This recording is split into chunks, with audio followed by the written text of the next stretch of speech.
کچھ ایسے لیڈرز کہ جن کو ہمارے مذہبی اداروں نے ووٹ دے کر جنہیں انتخاب کروایا اور ہمارے خطے لداخ کے ہر مسلمان بھائیوں نے جو ہے اس لیڈر کو سپورٹ کیا اور ان تمام لیڈروں کو سپورٹ کیا، آج وہ اقتدار پر آئے ہیں۔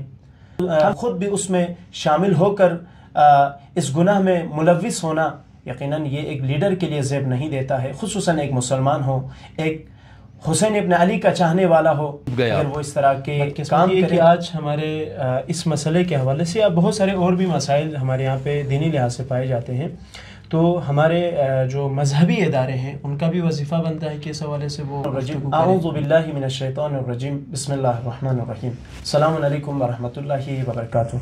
امید کرتا ہوں آپ تمام سامعین انشاءاللہ خیر و عافیت کے ساتھ ہوں گے۔ سامعین کرام، آج ایک ایسے موضوع پر گفتگو کرنے کے لیے حاضر ہوا ہوں جس مسئلے کے بارے میں زیادہ تر مومنین ہم سے سوال بھی کر رہے تھے۔ ہم نے سوچا کہ اس کے متعلق آپ تمام سامعین کی خدمت میں ایک ویڈیو کی شکل میں گفتگو کی جائے۔ جیسے کہ ہم سب جانتے ہیں کہ خطے لداخ کے اندر کچھ دن پہلے ایک مسئلہ پیش آیا، جیسے کہ ہم سب جانتے ہیں کہ کچھ ایسے لیڈرز کہ جن کو ہمارے مذہبی اداروں نے ووٹ دے کر جنہیں انتخاب کروایا اور ہمارے خطے لداخ کے ہر مسلمان بھائیوں نے جو ہے اس لیڈر کو سپورٹ کیا اور ان تمام لیڈروں کو سپورٹ کیا، آج وہ اقتدار پر آئے ہیں۔ جب ہم زندگی گزارتے ہیں تو ہمارے لیے ضروری ہے کہ ہم ان شرعی مسائل کا بھی خاص خیال رکھیں۔ تو ہمارے کچھ لیڈرز کہ جو ہم دین اسلام کے اندر ہم جب دیکھتے ہیں، شرعی مسئلے کے اندر اس کو دیکھتے ہیں کہ ایک نامحرم کے سامنے ناچنا، خود بھی اس میں شامل ہو کر اس گناہ میں ملوث ہونا یقیناً یہ ایک لیڈر کے لیے زیب نہیں دیتا ہے، خصوصاً ایک مسلمان ہو، ایک حسین ابن علی کا چاہنے والا ہو، اگر وہ اس طرح کے کام کرے تو یہ ایک لیڈر کے لیے زیب نہیں دیتا ہے۔ تو آئیں ہم اس حوالے سے گفتگو کرتے ہیں کہ اس طرح کے کام کیا منفی اثرات ڈالتے ہیں معاشرے کے اندر، اس کے حوالے سے گفتگو کریں گے۔ آج ہمارے مہمان خصوصی حجت الاسلام والمسلمین شیخ اشرف تابانی صاحب ہمارے ساتھ تشریف فرما ہیں۔ السلام علیکم ورحمۃ اللہ، خیریت سے انشاءاللہ؟ الحمدللہ۔ آغا صاحب، جیسے کہ میں نے اپنے مقدمے کے اندر بھی ذکر کیا کہ ہم اپنے معاشرے کے اندر دیکھتے ہیں، خصوصاً خطے لداخ کے اندر تقریباً زیادہ تر ہمارے یہاں پہ مختلف مذاہب کے ماننے والے وہاں رہتے ہیں، جس میں سے ایک شیعہ مذہب اور سنی مذہب کے سے تعلق رکھنے والے اور نور بخش و دیگر جو ہے مذاہب سے تعلق رکھنے والے، جو دین اسلام کو ماننے والے مسلمان جو ہیں اس معاشرے کے اندر زندگی گزارتے ہیں۔ ہم دیکھتے ہیں کہ ہمارے کچھ لیڈرز جو بڑے اقتدار میں موجود ہیں، آج وہ بھی وہی کام کرتے ہوئے نظر آتے ہیں جو ایک غیر مسلم جو ہے اس کام کو کرتا ہے۔ در حقیقت ایک مسلمان لیڈر کی خصوصیت یہی ہونی چاہیے کہ دین اسلام کے مطابق اپنے آپ کو چلائیں، دین اسلام کے مطابق کوشش کرے، لوگوں کو نصیحت کرے۔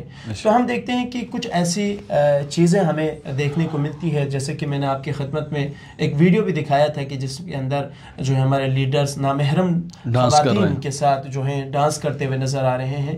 تو خصوصاً آپ رہبر معظم یا دیگر علماء ایک مسلمان لیڈر کی کیا خصوصیات ہونی چاہیے، اس کے حوالے سے جو انہوں نے فرمایا ہے، اگر اس حوالے سے اگر ہمیں رہنمائی کریں تو آپ کی بڑی مہربانی ہوگی۔ اعوذ باللہ من الشیطان الرجیم، بسم اللہ الرحمن الرحیم۔ فقال امیر المؤمنین علیہ الصلاۃ والسلام وَإِنَّ عَمَلَكَ لَيْسَ لَكَ بُطْعَمَةٍ وَلَكِنَّهُ فِي عُنُقِكَ أَمَانَةٌ۔ مولا علی علیہ السلام نہج البلاغہ کے ایک لیٹر نمبر 5 اور بصرہ کے پولیٹیشینز کو، سیاست مداروں کو لیٹر لکھتے ہیں اور فرماتے اقتدار و حکومت کی جو فرصت آپ کو ملی ہے، اس کو بنو امیہ کی عینک سے نہ دیکھو۔ بنو امیہ کی عینک یہ ہے کہ اقتدار کی کرسی کو اپنا مال و منال و پیسے اکٹھا کرنے کا ذریعہ بناتے ہیں، اور جبکہ میں مولا علی علیہ السلام اس اقتدار کی کرسی کو امانت الہی سمجھتا ہوں۔ کل جواب دینا ہے میں نے، اور لوگوں کی خدمت کروں، اور دین اور دینداری اور اخلاقیات کی ترویج کا باعث بناؤں، فقر و فاقہ اور ظلم و فساد و کرپشن کا خاتمہ کروں، اور عدالت اجتماعی قائم کروں۔ یہ ذمہ داری ہے۔ ابھی افسوس کے ساتھ کہنا پڑتا ہے کہ ہمارے خطے کے پولیٹیشینز، اگر آپ ہمارے گلگت بلتستان کی طرف دیکھیں اور اس طرف آپ کے کرگل لداخ کی طرف دیکھیں، یہ دونوں خطے اسلام پسند خطے ہیں.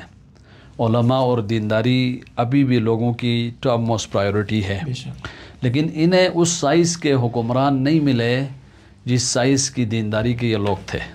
اور انفارچونیٹلی آپ نے ایک ویڈیو دکھائی کہ ایک وہاں کے پولیٹیشین مسلمان اور دینی تنظیموں نے سپورٹ کیا ہے، اور وہ آ کر خواتین کے سامنے ناچ گانے اور ڈانس کر رہا ہے اور ملۂ عام میں اور ویڈیو بھی پخش کرتا ہے. تو یہ بہت افسوسناک بات ہے، اور یہ اس حد تک افسوسناک بات ہے. دیکھیں، ایک عام بندہ بھی شریعت کی مخالفت کرے اوپنلی گناہ کبیرہ ہے. اوپنلی ہم شریعت کی مخالفت نہیں کر سکتے، خلوت میں بھی نہیں کر سکتے، لیکن اوپنلی کریں تو اس سے موقع ملتا ہے، جرأت دیتے ہیں اور دین کے خلاف ماحول بنانے کا باعث بنتے ہیں. اور یہ ماحول جب تک رہے اور جو بھی یہ فساد کرتا رہے گا اس میں بھی شریک ہوں، خدا نخواستہ. اور یہ قابل مذمت عمل ہے، اور وہ ایک حکمران و حاکم اور پولیٹیشین سے تو ناقابل تحمل ہے. کیوں؟ الناس علی دین ملوکہم، لوگ اپنے حکمرانوں کے چال چلن پہ چلتے ہیں. وہ ڈانسر بنے، قوم بھی ڈانسر بنے گی. وہ کرپٹ بنے، قوم بھی کرپٹ. وہ غلام بنے، قوم بھی غلام. وہ بے دین بنے، قوم بھی بے دین. وہ دنیا پرست بنے، قوم بھی دنیا پرست. رہبر معظم کی خوبصورت مثال ہے 250 سالہ انسان نامی کتاب میں. حاکم اسلام کی مثال یہ ہے، فاسد حاکم کی مثال یہ کہ پہاڑ ہو. دیکھیں ہمارے کرگل، لداخ و گلگت بلتستان میں پہاڑ ہے، اوپر فاسد حاکم کی مثال یہ ہے بے دین حاکم کی کہ پہاڑ کے اوپر بدبودار پانی کا گٹر کا چشمہ امٹ آئے. تو آیا وہ پانی پہاڑ کے اوپر رہے گا یا میں اور آپ کے گاؤں تک آئے گا؟ گاؤں تک آئے گا. آپ کی مسجد کو بھی بدبودار کرے گا، اسکول کو بھی بدبودار کرے گا، بازار کو بھی کرے گا، گھروں کو بھی کرے گا، گلی محلے اور گراؤنڈز کو بھی. حکمرانوں کا فساد اس طرح کا ہے، پوری سوسائٹی کو لپیٹ میں لیتا ہے. اس کو آپ نارمل نہیں لے سکتے ہو. اس کے برعکس پاکیزہ دیندار حاکم کی مثال بھی بلند پہاڑی پر امٹ آنے والے پاک و زلال و صاف و شفاف پانی کی طرح ہے. وہ پانی بھی اوپر نہیں رہتا، وہ بھی علاقے میں آتا ہے، ہریالی، سبزہ اور اس علاقے کی خوبصورتی میں اضافے کا باعث بنتا ہے. تو یہ مشکلات ہے کہ حکمرانوں کو انتخاب کرتے وقت دقت کرے.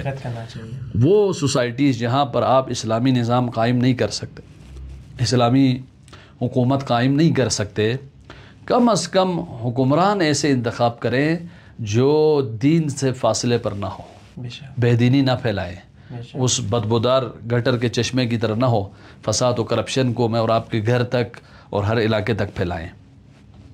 بنو امیہ کے سیاست کی 3 خصوصیات تھی. انفارچونیٹلی آج ہمارے حکمرانوں میں یہ تینوں خصوصیات آئی ہے. پریکٹیکلی وہ بنو امیہ کی راہ پر چل رہے ہیں. علی کی سیاست کی بو بھی نہیں آتی.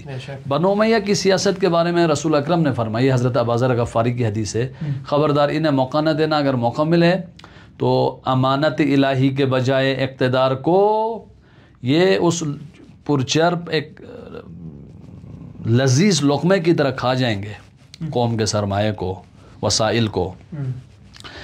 پہلی چیز، لوگوں کو غلط ایڈریسز، غلط وعدے دے کر غلام بنائیں گے. ان کے فکر و شعور و اخلاقیات میں اضافے کا باعث نہیں، رقص و موسیقی میں مصروف رکھ کر ان کے شعور کو ختم کر کے غلام بنائیں گے. جھوٹے وعدے دو، غلط ایڈریسز دو، یہ عوام دھوکے میں آتے ہیں. دوسری چیز کرپشن اور فساد بنو امیہ کی طرز سیاست ہے. مال اللہ کو یا بیت المال کو مال البیت بناتے ہیں. یعنی بیت المال ہے، عوامی مال ہے، ایک بٹن دبا کے اس کو اپنے اکاؤنٹ میں شفٹ کریں گے. یہ دوسری خصوصیت. تیسری خصوصیت، مذہب کو اپنے مفاد کے لیے استعمال کریں گے. مذہب پہ جان دینا اور بات ہے، مذہب کو اپنے مفاد کے لیے استعمال کرنا یہ بنو امیہ کی طرز سیاست ہے. تو اب کیا کریں بھائی، کس کو انتخاب کریں؟ تو رہبر معظم نے جو روایات پہ دقت کی ہے، 4 یا 5 خصوصیات حکمرانوں کی بیان کی. ہم اپنے علاقے کے حکمرانوں میں دیکھیں یہ خصوصیات کس میں پائی جاتی ہیں. ساری پائی جائیں، نور علی نور، لیکن زیادہ تر جس میں پائی جائیں وہ اصلہ ہے، اور اس کا دامن پکڑو، بے شک اللہ اس سے بہتر بھی دے گا. پہلی یہ کہ انفارچونیٹلی ہم معیارات کو نہیں دیکھتے ہیں. جب الیکشنز آتے ہیں مفادات کو دیکھتے ہیں. جو جھوٹے وعدے دے بڑے بڑے، جو سبز اور سیاہ باغ دکھائے اسی کو ووٹ دیتے ہیں. اور بعض مفاد پرست لوگ کہ اس حکمران کے کامیاب ہونے کی وجہ سے اس گروہ کو مفادات ملنے ہیں، وہ باعث بنتے ہیں ایک عوام کی اکثریت کو اس فاسد حکمران کے ساتھ اٹیچ کرائیں تاکہ اپنے مفادات تو حاصل کریں لیکن قوم کا تو بیڑا غرق ہو گیا. معیارات نہیں دیکھتے، معیارات کو دیکھیں. پہلا معیار معنویت، تقوی، دینداری، دین پر پابند ہو. اور دین پر پابند ہونے کی ایک نشانی ہے کہ وہ اقتدار کو فرصت نہ سمجھے مال کمانے کا، امانت الہی سمجھے کہ اس طاقت کے ذریعے سے قوم کی، ملت کی خدمت کر سکے. جس میں یہ جذبہ پائے اس کا ساتھ دو. دوسری خصوصیت فساد کے خلاف ہو. کرپشن خود بھی نہ کرے، کرپشن کا حصہ بھی نہ بنے، اور اس کے اطراف میں دیکھیں وہ لوگ جو اس کو سپورٹ کر رہے ہیں وہ کیسے ہیں. وہ کرپٹ ہے تو حتماً یہ بھی کرپٹ ہے. وہ کیوں سپورٹ کر رہے ہیں بھائی؟ پھر یہ تو ناممکن ہے کہ ایک کلیئر مالی لحاظ سے کرپشن سے پاک حاکم کی حمایت کرپٹ لوگ کیسے کر سکتے ہیں؟ تو کرپشن سے پاک ہو اور عدالت اجتماعی کا قائل ہو. اگر اس طرح کا ملے گوہر نایاب ہے، اس کے ہاتھ پیچھے چلے جائیں. تیسری چیز قومی مفادات. کسی بھی خطے کے، مثلا گلگت بلتستان کا کوئی حکمران ہے یا کرگل لداخ کا کوئی حکمران و حاکم ہے، وہ اس خطے کے مفادات کو ترجیح اول میں رکھے، اپنے پارٹی اور شخصی مفادات سے بڑھ کر قومی مفادات کو دیکھے اور اس پہ کوشاں رہے. چوتھی چیز وہاں کی ایجنسیوں کا اہلکار نہ ہو، پپٹ نہ ہو، قوم کا نمائندہ ہو. بہت دھوکہ ہوتا ہے، بعض اوقات کہا جاتا ہے قوم کا نمائندہ ہے لیکن یہ ایجنسیوں کا اہلکار ہے. ایجنسیوں کے اشاروں پہ بولتا ہے، ایجنسیوں کے اشاروں پہ سائن کرتا ہے، ایجنسیوں کے اشاروں پہ ریجیکٹ کرتا ہے، ہائر اینڈ فائر کرتا ہے. پپٹ، اس پپٹ کو قطعاً آگے نہ لائیں. پانچویں چیز، ظاہر ہے حکمران ہے، حاکم ہے، مدیریتی پوسٹ ہے. یہ درس اخلاق دینے کا پوسٹ نہیں ہے، مدیریتی پوسٹ ہے.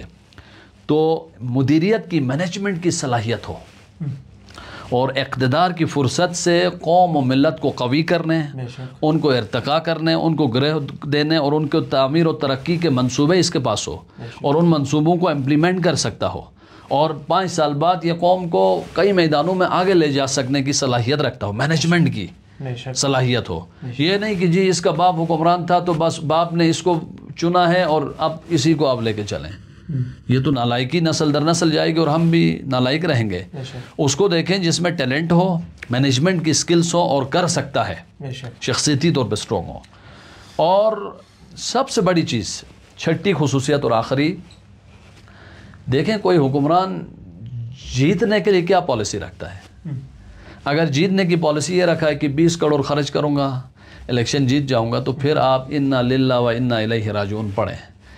20 کروڑ خرچ کر کے یہ جیتے گا، جو اے ڈی پی اس خطے کی ترقی کے لیے ملے گی، یہ تو وہ 20 کروڑ بھی پورا کرے گا اسی سے، اپنے جو خرچ کیے ہیں منافع سمیت کرے گا. ظاہر ہے 20 کروڑ تو خرچ کیا ہے، اس کو بھی ادھر سے پورا کرنا ہے اور منافع سمیت، اور وہ بھی جن افراد نے اس کو جتانے کے لیے مدد کی تھی ان کو بھی پروفٹ دے گا. تو وہ اے ڈی پی نہ قوم کی ترقی کے لیے خرچ ہوگی نہ قوم کی بہبود کے لیے خرچ ہوگی، وہ تو اپنا جو خرچہ تھا وہ نکالنے اور اپنے جو فالوورز تھے ان کا خرچہ نکالنے کے لیے خرچ ہوگا، تو قوم پیچھے چلی جائے گی. تو دیکھیں ان خصوصیات کو مد نظر رکھ کر دیکھیں اور اس کی حمایت کریں، اس کو سپورٹ کریں اور اس کو آگے لائیں تاکہ قوم آگے بڑھے.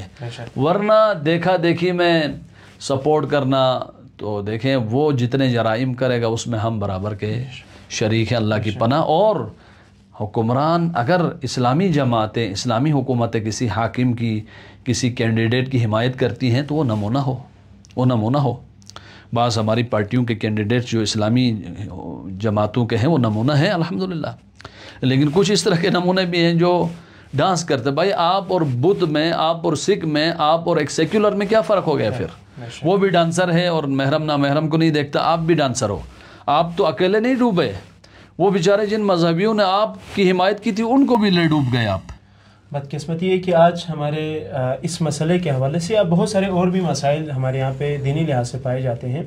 تو ہمارے جو مذہبی ادارے ہیں ان کا بھی وظیفہ بنتا ہے کہ اس حوالے سے وہ گفتگو کریں، گفتگو بھی کریں. ایک دوسرا اس طرح کے پولیٹیشینز کی جو مذہبی معیارات کے مطابق ہوں ان کی تربیت کے لیے بھی ہمارے پاس رائے حل ہو، اور اگر اس طرح کے افراد ہیں ان کو سپورٹ کریں، اور جو نہیں ہے اس ٹریک سے ہٹتے ہیں، چلے آپ نے ایک دفعہ سپورٹ کی، اس ٹریک سے ہٹیں، اگلی بار کرسٹل کلیئر بتاؤ کہ یہ اس معیار کا نہیں تھا جس معیار کا ہم نے سوچا تھا. اس سے ہم اظہار لا تعلقی کرتے ہیں. کیوں؟ فاسد کسی حاکم کی مدد فساد کی حمایت ہے. ہاں ایک جگہ پہ آپ اسلامی حکومت قائم نہیں کر سکتے ہو تو عقلانیت کا تقاضا یہ ہے وہاں صالح و اصلح افراد کو تلاش کریں کہ جن کے ذریعے سے اس سوسائٹی کو آپ آگے لے جا سکتے ہو. تو وہ یہ معیارات ہیں جو آپ کی خدمت میں بیان کیے گئے ہیں. بہت بہت شکریہ ناظرین اکرام. جیسے کہ شیخ صاحب نے جو ہے بہترین انداز میں ایک لیڈر کی کوالٹی کے حوالے سے روایات اور ہمارے علماء بزرگ کے جو نظریات ہیں ان کو پیش کیا. آپ عزیزان کی خدمت میں انشاءاللہ اور بھی انشاءاللہ اسی طرح کے مختلف موضوعات پر ہم آپ کے ساتھ گفتگو کرتے رہیں گے. تب تک کے لیے والسلام علیکم ورحمۃ اللہ وبرکاتہ.